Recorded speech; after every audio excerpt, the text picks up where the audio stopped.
Today's video is one I wanted to make for about 5 months, but I had to wait until this very day for it to go live. Today is my 40th birthday, and last October when I was in Japan, I decided I was going to buy a pen that both marked that trip as a souvenir, but also marked this milestone in my life. So I got this, the Pilot Sterling or the Pilot Silvern, depending on where you are in the world. I bought this from Itoya in Ginza, and I'd wanted the pen for a long time. I've already shown this pen a number of times on my channel, but I waited till today to do the full review. This is a pen I love, and spoiler alert, like massive spoiler alert, this is absolutely one of my favorite pens in my collection, not just because of the sentimental fact that it marks my 40th birthday or that it was a souvenir of a really fun shopping holiday in Japan, but because it is just a remarkable pen. So today we're going to review this pen, we're going to talk about it, and strap in. It's a slightly longer review today because I wanted to cover a whole lot of things, but in that is the full review of this pen, the parts and features and all that kind of thing.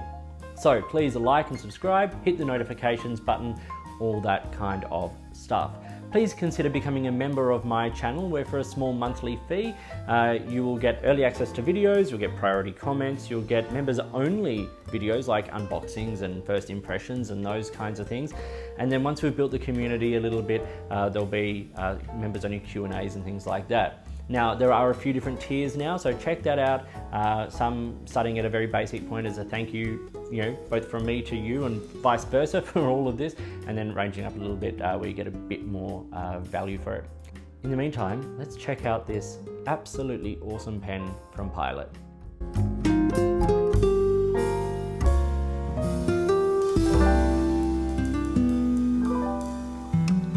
So we'll start today by having a quick look at the packaging. It says Pilot Artcraft here. It's a simple cardboard sleeve over the top of a plastic clamshell box. And when you open it up, nice simple click. The pen came resting in its little bed there. Nice and comfortable. Beautiful. Like, it's simple, it's clean, it's very Pilot, until you go into like the Namiki range and things like that, this is kind of like the nice simple way that everything is kind of presented, which is good. So the pen, yes, in this little bed there, soft bed. Underneath there we get a few little bits of things. So, using care guides, warranty information, a cartridge, a polishing cloth because it is a sterling silver pen. And if you want to maintain that, and then a little bit about the pen. So that's all in there, which is really nice. It also came with the Con 40 converter, even though it is a Con 40 converter. But this is the pen. Now, there are a number of finishes available for this beautiful sterling silver pen, and it is listed as 925 sterling silver, although the only sort of indication of the material is there on the band there. It says sterling silver. I think it's absolutely beautiful. The moment I saw this pen model, I fell in love with it. And then as soon as I saw this particular version, the lattice version or the Koushi finish, this is the one I knew I had to have. I've had a few other pens with this kind of material. I've used things like the Parker Cazelle 75 and the even things like the Yuka's Metis pen, which is a fiber tip pen that uses fountain pen cartridge. So I like this finish a lot, but having it in sterling silver is another league altogether. There are other finishes. There's things like sort of patterned ones and other sort of more design orientated ones. They sometimes do specials for like Zodiac and all that kind of thing. But here is what we have. Now, I've told this story already, but when I went to buy this pen, I had lined up. I was the first person up to the premium pen level of Itoya there in Ginza, and I was looking for the sterling, as I call it. It's called the Silvern or the sterling, depending on where you look, and I assume, like the Vanishing Point Kepler situation, it depends on the market in which it is sold. I call it the sterling because I think it sounds nicer. There you go. So I'm going to call it the sterling. So I went in, I found these pen models, and they had a couple of other finishes there, but they didn't have the lattice out on display. And so I was looking at them, and the lovely staff there, they're so wonderful. She was helping me, and she was, showing me the models I had out. And I decided to get another one because I didn't have this. I asked if they had this, and she said no. And so I chose another one of the patterns, which I really enjoyed. And then when it came time to, choose a nib, that one had a fine nib on it, and I wanted a medium because the medium on these pens writes quite broad and juicy, like writes closer in line with to something like the 823 from Pilot. So I said I want medium, and then she pulled out the specific drawer, and on the end was this sitting on its own, the only lattice one there, and it had a medium nib. And I just said, I'll have that. She's like, do you want to test it? Do you want to? I said, nope, that's the one I want. And so here it is. So I'm going to talk about the parts and features of this lovely pen. I'll do a writing sample, talk about the pros and cons and all that kind of stuff. So let's talk about the pen. Top of the pen is a nice sort of shiny silver domed end. Then we get sort of a little clip band there, I suppose. The clip is the standard Pilot clip with the larger ball on there, not a rotating ball, but like just a ball of metal on the end. It's perfectly functional. I've had no issue with it. The cap swells and then sort of stays continuing along for a little bit. And we get a shiny silver band there that says sterling silver on it. A little step down onto the barrel, which continues and tapers, and then another domed end there.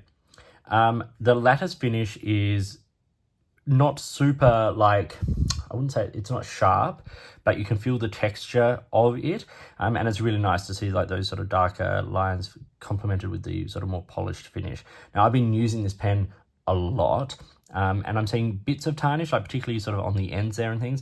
If I polished this up, it would look sparkling new again, but I don't want that. I want it to feel like mine. I've had this pen for 5 months and I've been loving every second of it. It is a snap cap, and it's a really nice strong snap, and when you remove the cap, you get a nice long tapered black plastic section, and with the beautiful 18 karat gold inlaid nib. Like, that is gorgeous. That is absolutely stunning. I'm not sure the camera will pick it up, but I'll try and put a photo in. If it doesn't, it says 18K 750 Pilot in the M for medium, and then a little bit of the information about the materials and all that kind of stuff. It is a cartridge converter pen, and it is an expensive cartridge converter pen, but I think you're getting good pen for the money, and with the silver and all that kind of stuff. But the problem is it only takes the Con 40 converter. It doesn't take the Con 70, so the ink capacity is tiny. As you can see, I'm almost out of ink on this. This is like easily the 6th fill of this pen I've had, and like, I do love it. I love this combination, this ink, and so it's Pilot Iroshizuku Shinkai for those playing along at home, as you'll see in the writing sample. But this converter is not great. I do plan on moving to refilling cartridges of this ink, but what I'm actually going to do is like the Pilot cartridges are actually branded, though the Iroshizuku cartridges are actually branded with the ink name on them, and this pen is dedicated to this ink. So I'm going to get some of the Shinkai cartridges and use it through once, and then refill it a number of times until it wears out, and then continue on with the next one. Just so that it's listed, because I like that, But the threads are all nicely cut. It does everything it should do. It's not a big pen, but it's very comfortable in the hand. Plastic section means that the weight is slightly further back in the hand, especially when you post it. It does post, and it posts quite securely and deeply. It makes a great length in the hand, but it does back weight a little bit. But because it is so balanced in your hand, you don't really notice that back weight at all. It's just a gorgeous, beautiful pen, writes like a dream. And that's the basics of what the pen is. Now, before we do the size comparison with the Lamy Safari, I have a few other pens I wanted to show it alongside, just alongside to put it into context within the Pilot kind of setup. So here I have an 823. So you can see it's a little shorter there than the 823, which also means it's slightly shorter there than the 845, and tiny, really, in comparison to the custom Urushi there. And then for the next little lineup, that's it alongside a Pilot Vanishing Point or capless, the E95, which is just, I think, one of the most beautifully underrated pens on the planet, the Custom Heritage 912, and the Custom 74. So this is like a parade of my favorite Pilot pens. You know, I could put the Prera in here, the Metropolitan, all that kind of stuff. Yes. But you can see that this pen, size-wise, it's not the biggest in the Pilot range, but it stands up alongside, you know, the 74, the Vanishing Point, the 912, but it's obviously not as big as things like, you know, the 823, 845, and of course, the Urushi. So now we get to the actual size comparison. You can see it alongside the Lamy Safari, and I've kept the E95 in here for reasons of the fact that it's another inlaid nib from Pilot. You can see it's just ever so slightly longer there than the Lamy Safari, much longer there than the E95. Uncapped, you can see, once again, it ties in nicely with the Safari, a little bit shorter. The E95 is not designed to be written with in this way, but you can see, you know, there's that inlaid nib, and you can actually get an E95 that is in this same sort of latticey style of finish, which I'd love to get my hands on. One of my dream pens.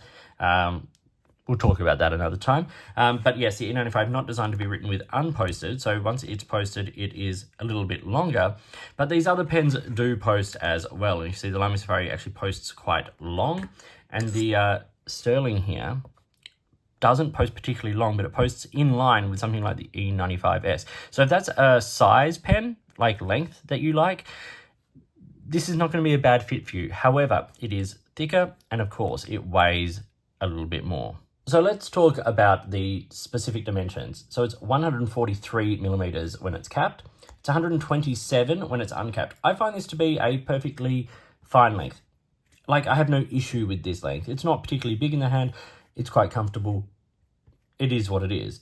Posted, it's 157, and this is a really lovely length. And also, like, I kind of have to say, that is a very classy looking pen. The dimensions, the proportions, the lines of that pen posted are gorgeous. So love that. So 157 millimeters. The widest point of the cap is about 14 millimeters, and around the middle of the section is 11. So it's a really comfortable size. The pen weighs 35 grams, 21 in the body, 15 in the cap. So yes, you are putting a large amount of the pen's weight on the back. But as I said earlier, because it sits in your hand, like on the webbing of your hand, it's not back behind your hand. Particularly, like, I hold it back towards the end of the section there, almost on the, you know, where the barrel begins. It's very comfortable length. That makes it a nice length away from the page, and it sits nicely in the hand. So this is a beautifully ergonomic pen, as well as being a pen that is just a joy to look at and having a nib that writes just sublimely. It is a lovely, comfortable pen in the hand as well. So it's time for a writing sample, and as you saw, I am very low on ink in this pen. It will be getting refilled tonight, but let's do a little writing. So we have the Pilot.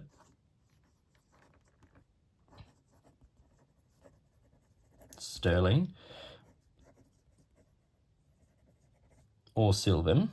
It has an 18 karat gold medium inlaid nib. So what that also means is you can't replace the nibs. Now, that doesn't come with a huge range of nibs. Like, I've only seen it with medium and fine. It may come with more. That's all I've seen it with. So buy the nib you know you want. Like, I knew I wanted this nib size because it writes very similarly in terms of line width to my broad Pilot 823. And that's because I did the research. Always do the research, especially when you're spending a significant amount of money on a pen. The ink in this is from Pilot Orochizuku.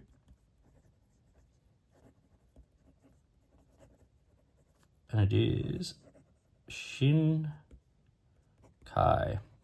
which, gorgeous. I love a blue-black, and this is just about a blue-black. Let's be honest, it's almost a modern blue-black. But it just looks so beautiful on the page, and it's got a classic, classy, yeah, heaven.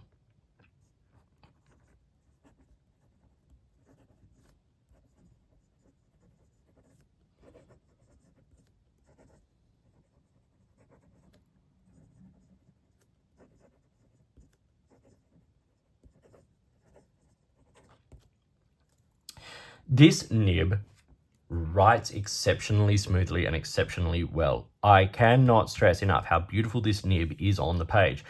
To be perfectly honest, the 823 has a very unique writing experience. It's this combination of smoothness and feedback and a little bit of bounce, and it's unique in my collection. But the only other pilot pen that comes close to the smoothness of this is my medium Custom Heritage 912 nib.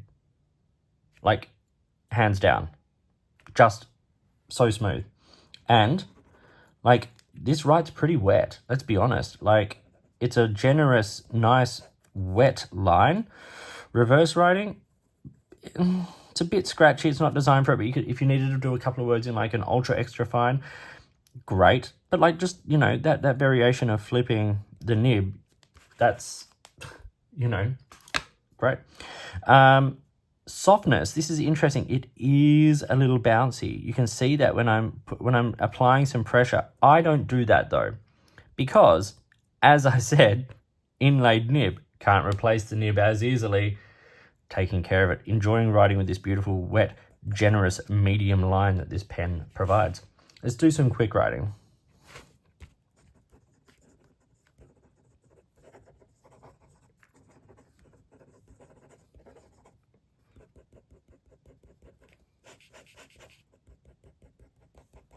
Like, there was one little like skip there, but really the amount of you know, aggression applied in that writing, you're not going to be doing that every day, especially with a pen like this.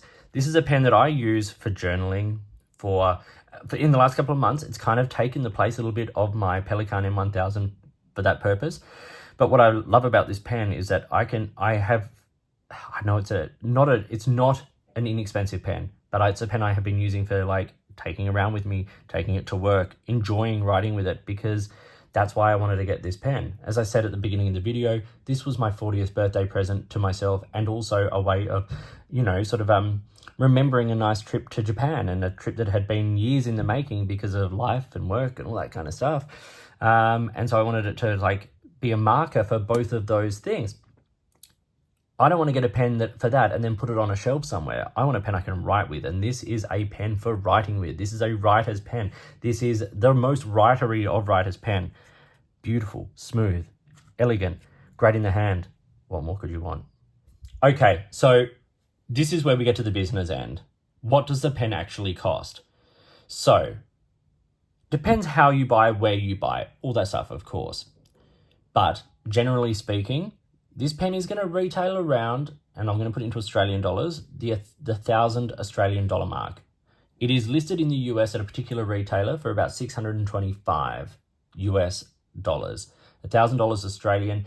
It worked out to be really close to that in terms of the conversion from yen to Australian dollars. But then, you know, things like getting it, because I was traveling with passport, all that kind of stuff, getting the tax removed, all that kind of thing made it a little bit more buyer friendly. But I would have spent, you know, I budgeted about $1,200 for this pen when I first knew I wanted to get it. Is it worth that money? This is the thing. Is it worth it to you? To me, it is. You know, yes, materials, sterling silver body, 18 karat gold nib, Pilot's exquisite quality control, that amazing nib. I get it. I see the value. I enjoy that value point. But it is not inexpensive. It is expensive. Let's be honest. $1,000 for a pen is an expensive pen. It's not expensive in the realm of pens, but it is expensive. But for me, a pen like this that signifies something, that was a marker for something, like you'd only turn 40 once. And this is a pen I bought to, you know, to mark that occasion. So I see the value in it. And when you write with it, you see why. It is beautiful. It's gorgeous. It writes really well. This is an amazing, amazing pen. So what are the pros and cons? Okay, the biggest con with this pen, almost the only actual con with this pen is the con 40. That converter just doesn't do it for me. As I said, I'm going to be moving to the Shinkai cartridges from Iroshizuku, and once one is written through, I'll refill it with Shinkai from my bottle. and then I'll work that until that cartridge no longer is serviceable. I will not continue to use these converters. It is not a good converter. The Con 70 has a much better capacity, but is problematic in its own ways, but it just doesn't fit in this pen. It's too big for this pen. So you're either using the Con 40 or, one of the aftermarket ones. I know there's the Marjon make a converter that will fit it, but still it's not great. Refilling the cartridge gets you a much better capacity, and that's just the way it is. The neutral here is the price, okay? It is an expensive pen, but particularly if you go for some of those more lavish finishes, you're getting real works of art. You're getting something that is unique materials. It's a beautiful pen. It's unique in Pilot's lineup. You saw in the size comparison, it's unique in Pilot's lineup. So I see where that price goes in both directions.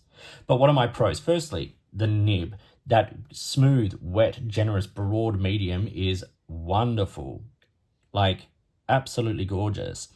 I love the weight of this pen, the balance, how deep it posts, how well it posts. Like, that for me, that's why I love the Lamy 2000. That's why I love the original Parker 51. That's why I love the Gravitas Entry.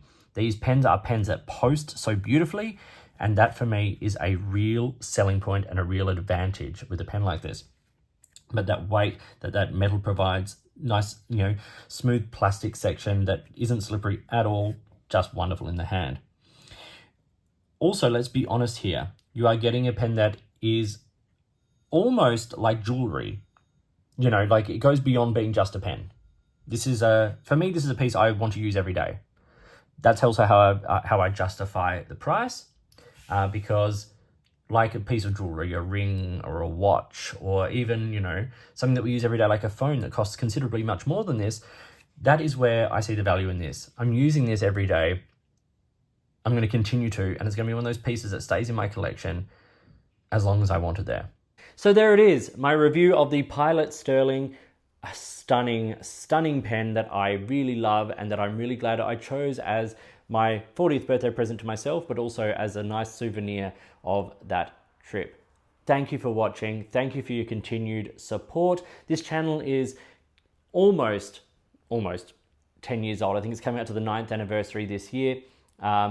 Hitting some milestones soon in terms of subscribers and things like that. So keep it going, spread the word, and in the meantime, enjoy your pens, enjoy writing, and I'll talk to you soon.